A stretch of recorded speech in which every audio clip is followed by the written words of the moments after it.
10 Bible verses that reveal the beauty of grace. Grace. Such a simple word, yet it carries the weight of heaven's love for us. Grace is God reaching down to us when we could never climb up to Him. It's His kindness poured out on the unworthy, His strength given to the weak, His mercy overflowing when we least deserve it. Ephesians 2:8-9 tells us that it is by grace we are saved through faith, not because of anything we have done. Isn't it humbling to know that salvation is not a trophy we earn, but a gift we simply receive? When Paul cried out about his weakness in 2 Corinthians 12:9, God responded, "My grace is sufficient for you." That means in our lowest and weakest moments, His strength shows up the brightest. Romans 5:20 reminds us that even when sin increases, grace increases all the more. No failure, no past, no mistake is greater than the grace of God. John 1:16 says we have received grace upon grace from Christ's fullness.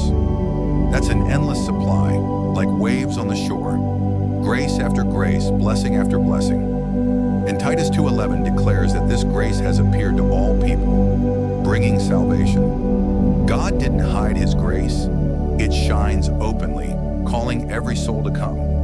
Hebrews 4:16 invites us to boldly come before the throne of grace. Not timidly, not fearfully, but boldly, because we know mercy is waiting for us there. Romans 3:23-24 tells us that though all have sinned, we are freely justified by His grace. Freely, no cost to us, because Jesus already paid it all. In Acts 20:32, Paul describes God's word of grace as something that builds us up and gives us an inheritance.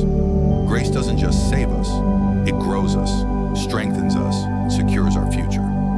2 Timothy 1:9 reminds us that we are saved and called by grace, not because of what we have done, but because of God's eternal plan. That means your calling is anchored in grace, not in your resume. And 1 Peter 5:10 offers us this promise. After you have suffered a little while, the God of all grace Himself will restore you, strengthen you, and set you on a firm foundation. Friend, this is the beauty of grace. It rescues, restores, and renews. It's not a reward for the perfect, but a gift for the broken. And the best part? That grace never runs out. So I ask you, have you tasted this grace for yourself?